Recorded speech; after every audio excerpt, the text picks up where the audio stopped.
जसनगर गांव का निवासी हूँ। और मैंने कक्षा 10वीं है जो राजकीय माध्यमिक विद्यालय जसनगर यहाँ बड़ी नागौर से की है। और मैंने 12वीं कक्षा की पढ़ाई राजकीय उच्च माध्यमिक विद्यालय जैतारण जिला पाली से की है। और मैंने स्नातक की पढ़ाई जय नारायण व्यास विश्वविद्यालय जोधपुर से की है। और मैंने प्रस्नातक हिंदी साहित्य से राजस्थान विश्वविद्यालय जयपुर से की है। और वर्तमान में मैं व्याख्याता के पद पर राजकीय बालिका उच्च माध्यमिक विद्यालय मेरता सिटी जिला नागौर में सेवारत हूँ सर।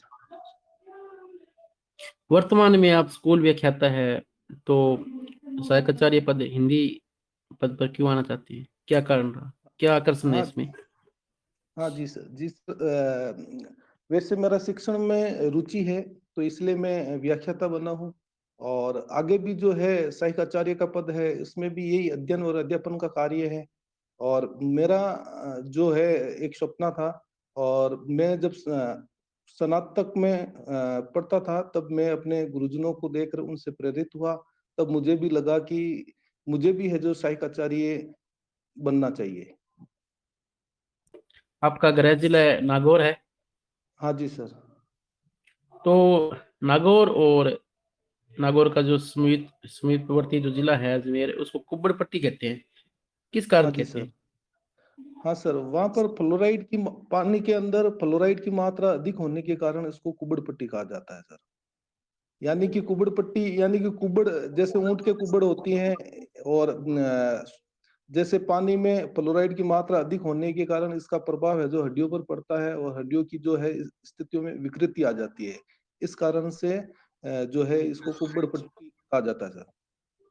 आपने स्नातक की परीक्षा जयनारायण व्यास यूनिवर्सिटी से की है? हाँ जी सर। जयनारायण व्यास जी के बारे में आप क्या जानते हैं? उनका हाँ सर। राजस्थान की राजनीति में क्या योगदान रहा है? संक्षिप्त हाँ में दो तीन पंक्तियों में बताएं। हाँ सर। जयनारायण व्यास राजस्थान में प्रजामंडल आंदोलन में अपनी सक्रिय भूमिका निभाई थी। और जयनारायण व्यास ने जो मारवाड़ सेवा संघ की स्थापना 1920 में की थी। और इन्होंने है जो वर्तमान मारवाड़ शीर्षक से तरुण राजस्थान के जब वो संपादक थे उस समय मारवाड़ के भ्रष्ट और निरंकुश शासन की कटु आलोचना की थी उन्होंने। और उनकी जो पुस्तक है मारवाड़ की अवस्था पोपाबाई की पोल जो है ये है इनके पुस्तकें है। और 1931 ईस्वी में जोधपुर युवक लीग की स्थापना इन्होंने की है। और फिर बाद में जय नारायण व्यास जो है राजस्थान के तीसरे मुख्यमंत्री बने थे। एक बार जो है 1951 से मार्च 1952 तक मुख्यमंत्री थे नियुक्त हुए थे। दूसरी बार है जो नवंबर 1952 से और नवंबर 1954 तक ये जयनारायण व्यास जी मुख्यमंत्री रहे हैं सर। अच्छा, जयनारायण व्यास जी 3 बार मुख्यमंत्री बने राजस्थान के, ये कह रहे हो ना आप? नहीं सर, तीसरे तो मुख्यमंत्री है और 2 बार ये मुख्यमंत्री रहे। अच्छा, तीसरे मुख्यमंत्री है और 2 बार इन्होंने मुख्यमंत्री के पद को हाँ सुशोभित हाँ किया। हाँ। हाँ ठीक जी है। सर। राजस्थान यूनिवर्सिटी से आपने स्नातक किया क्या? नहीं सर, जयपुर से, राजस्थान विश्वविद्यालय जयपुर से। हाँ, राजस्थान यूनिवर्सिटी। हाँ यूनिवर्सिटी राजस्थान होगी ना? हाँ सर। तो राजस्थान यूनिवर्सिटी की स्थापना, ये जो सबसे पुरानी यूनिवर्सिटी बनाई जाती है, इसकी स्थापना कब हुई थी? हाँ सर, 8 जनवरी 1947 में राजस्थान विश्वविद्यालय जयपुर की स्थापना हुई सर। अच्छा अच्छा। राजस्थान यूनिवर्सिटी के वर्तमान में जो कुलपति है वो कौन है? सर इनके बारे में ध्यान नहीं है सर मुझे। जी जी, कोई बात नहीं। नागौर जो है अपने केंद्रीय जिला है राजस्थान का, और नागौर का एक गांव है जो पूरे उसको देखते हैं तो वो बिल्कुल सेंटर में, केंद्र में आता है। उस गांव का नाम बता सकते हो आप? नागौर का गांव है जो केंद्र में आता है। हाँ, मध्यवर्ती गांव है पूरे राजस्थान का।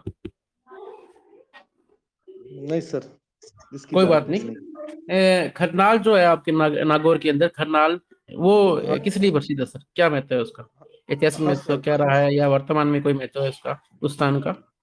बिल्कुल सर, नागौर जिले का खंडल गांव लोक देवता तेजा जी का जन्म स्थली है सर। लोक देवता तेजा जी की जन्म स्थली है ये। अच्छा अच्छा अच्छा।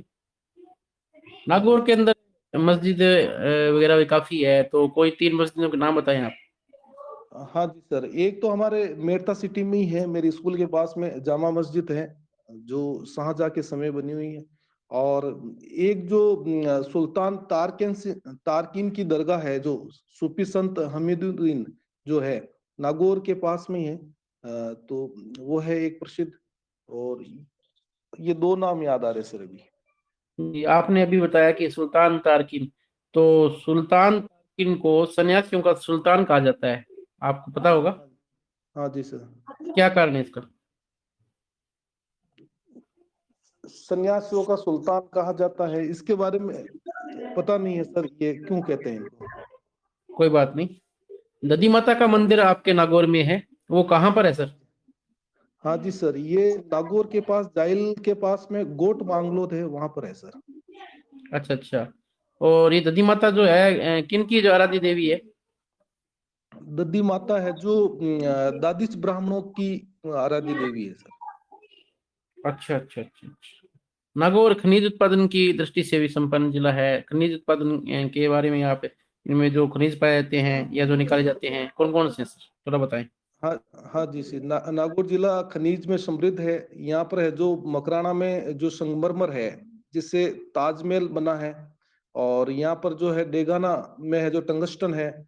और चूना पत्थर है जो काफी जगह पाया जाता है। और इमारती पत्थर है, नमक नावा है, और जिप्सम वगैरह है, जो ये बहुत सारे ये पाए जाते हैं। और कोयला भी है और जो हमारे। खारे पानी की जो झील है, वो कोई दो के नाम बताएं।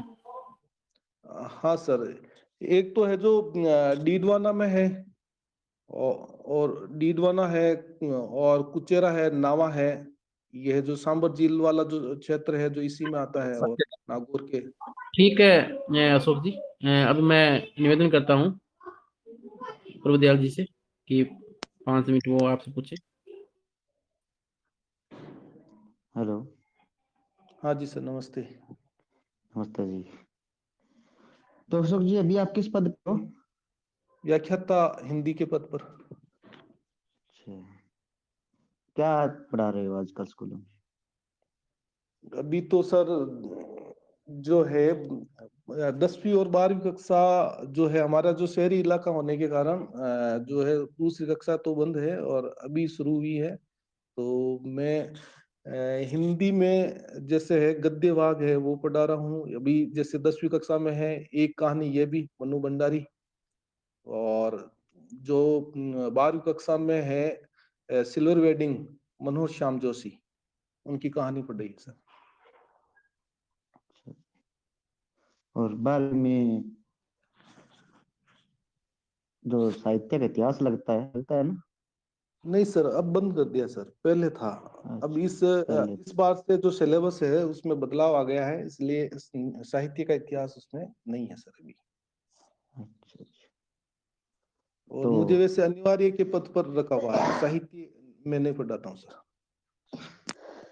अच्छा सर, आपका सर वो जो एमए में एक विशेष अध्ययन का विषय होता है, उसमें क्या चुना था आपने? हाँ सर, साहित्यिक निबंध था सर मेरे। साहित्यिक निबंध। हाँ जी सर। निबंध भी साहित्यिक या कोई अन्य प्रकार के भी होते हैं क्या? हाँ, जैसे सर छायावाद पर है या प्रगतिवाद पर है, तो ऐसे जो टॉपिक होते थे उसी पर किसी एक पर वो जैसे 10 देते थे, उसमें से किसी एक को अपना पसंद का है जो उस पर पूरा निबंध लिखना होता था। यानी कि वो पूरे 100 नंबर का एक ही निबंध होता था। हम्म। तो आपसे क्या पूछा जाए फिर? सर, आपकी जो इच्छा है, या आधुनिक काल में से पूछ लीजिए। आधुनिक काल में से? हाँ जी सर। आधुनिक काल। हाँ, तो आधुनिक काल की शुरुआत कहाँ से मानते हैं? सर, आधुनिक काल की शुरुआत है जो 1857 से मानी जाती है, 1857 की क्रांति से। वहां से क्यों, क्या कारण है? जैसे सर यूं भारतेंदु हरिश्चंद्र का जो प्रभाव था, वैसे 1868 से प्रारंभ हुआ था। और भारतेंदु युग का जो इससे पहले भी है, जो जैसे शिव प्रसाद सितारे हिंद है या राजा लक्ष्मण सिंह है, तो उनकी जो रचनाएं हैं वो प्रारंभ हो गई थी, गद्य का प्रारंभ हो गया था उनसे पहले ही। और इसके बाद में जो है जैसे बालकृष्ण भट्ट है तो उनकी रचना भी शुरू हो गई थी सर। सर ये आधुनिक काल में आधुनिक क्या है? हाँ सर, इसमें आधुनिक एक एक शब्द तो, और आता है आधुनिकता, हाँ जी सर, हाँ और तीसरा हाँ शब्द आता है आधुनिकतावाद। हाँ जी सर। ये तीनों तो एक ही है या इनमें कुछ अंतर है? हाँ सर, बताइए इनके थोड़ा विषय में थोड़ा थोड़ा अंतर। थोड़ा। जैसे आधुनिक के लिए नगेंद्र जी की पुस्तक में ये बताया है कि मध्यकाल से भिन्नता, यानी कि रीतिकाल में जो श्रृंगारिकता की जो बाढ़ सी आ गई थी, उससे यहाँ पर भिन्न विषय, जो नवीन विषयों का समावेश किया गया है, और नवीन अलौकिक दृष्टिकोण, यानी कि अपनी परिवेश के प्रति यहाँ दृष्टिकोण रखा गया था। तो ये तो है आधुनिक। और आधुनिकता में सर आधुनिक ज्ञान विज्ञान और जो टेक्नोलॉजी के फलस्वरूप उत्पन्न मानवीय स्थितियों का नया गैर रोमांटिक और अमित के साक्षात्कार को आधुनिकता कहते हैं सर। अच्छा। तो सर ये जो आप कह रहे हो ये अलौकिक दृष्टिकोण है, हाँ जी। ये रीतिकाल में नहीं था क्या? हाँ, रीतिकाल में क्या है कि दरबारी संस्कृति थी, इसलिए दरबारी काव्य की जो है रचना अधिक हुई थी। इस कारण से है जो उसमें कवि अपनी परिवेश के प्रति उतना सचेत नहीं हुआ था। राजाओं की जो इच्छा है, उनकी रुचि ये है, अलौकिकता उनके, का मतलब क्या होता है सर? हाँ, ये लौकिक मतलब अपने परिवेश के प्रति सचेत होकर काव्य रचना करना, ये लौकिक दृष्टिकोण। सभी परिवेश के प्रति सचेत होते हैं। भक्ति काल में हाँ भी तो, हम देखते हैं कि जो भक्त रचना करते थे, भक्त कवि थे, हाँ तो हाँ उनका तो हाँ, परिवेश वैसा ही था। इसमें सर और जैसे ये लोग, इसमें ये आ गया रीतिकाल में कि इनका दरबारी परिवेश था, आसपास का परिवेश तो यही हुआ ना। और बाद में जब हम देखते हैं तो वहां पे 1857 क्रांति मान लो आप कह रहे हो, तो उसके हाँ आसपास तो वे वही देशभक्ति का माहौल या कुछ आप हाँ अन्य भी मान सकते हो, हाँ तो सर। था तो तो परिवेश आसपास का ही। तो जैसे उसमें दरबारी संस्कृति जो थी, तो उसमें जनता की जो मनोवृत्तियों का जो चित्रण होना चाहिए था वो उतना नहीं, और जनता की जो जो दशा है, जो स्थिति है, उसका जो चित्रण उसमें नहीं मिलता है सर। जैसे आधुनिक काल में भारतेंदु युग से जब प्रारंभ होता है, तो उस समय जो स्त्रियों की जो क्या दशा होती है, विधवा नारी की क्या स्थिति होती है, बाल विवाह है, या शिक्षा का क्या महत्व है, या फिर जैसे अंग्रेज देश को लूट कर जा रहे थे, तो उन्होंने जो अपनी काव्य रचना की थी, अंग्रेज साज सुख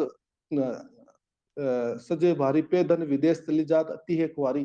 तो इस तरीके से अपने परिवेश से लोगों को है, जो जनता को है, जो जागृत करने का काम अधिक रूप से यहाँ पर हुआ है। इस कारण से ये नवीन अलौकिक दृष्टिकोण यहाँ दृष्टिगोचर होता है सर। अच्छा। और इसका उल्टा क्या होता है, विलोम बोले तो ये लोग का?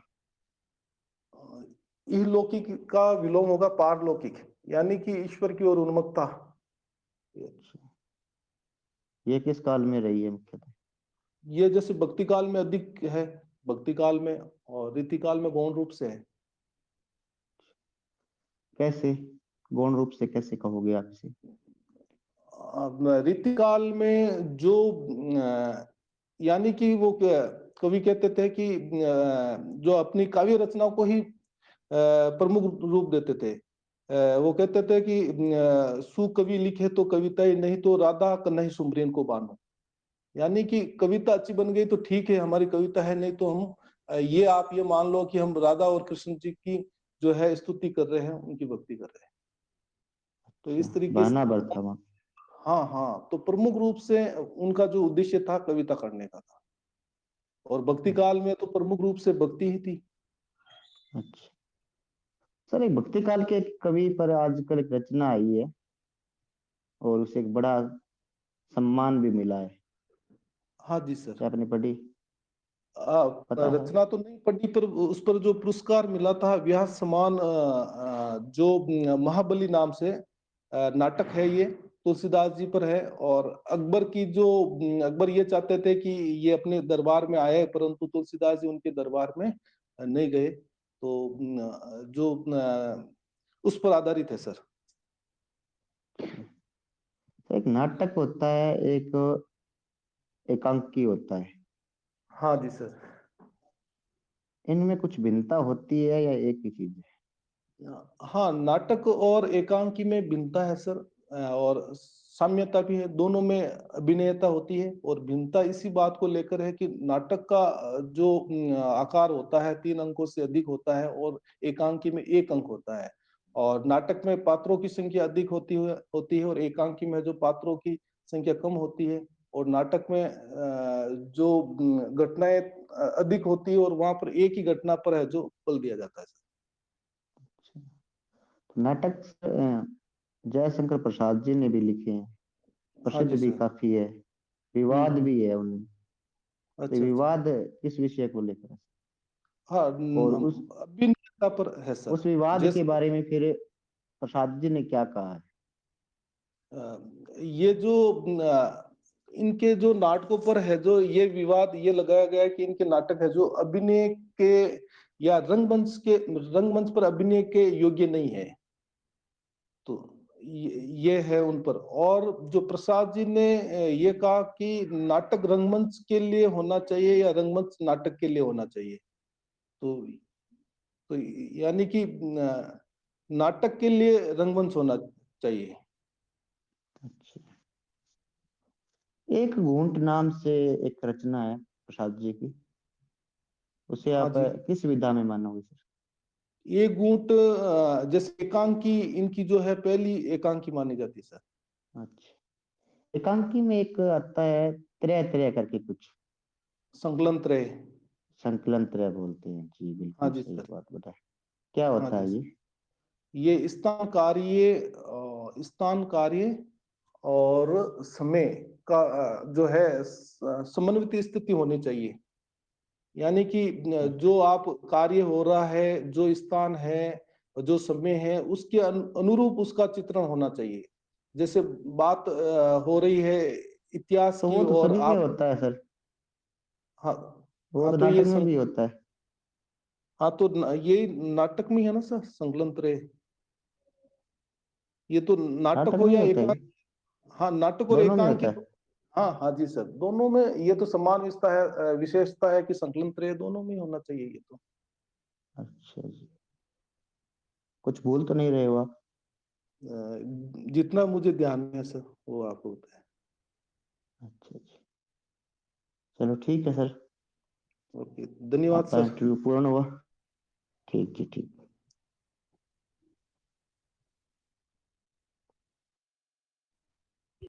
ठीक है अशोक अशोक जी। हाँ, धन्यवाद सर।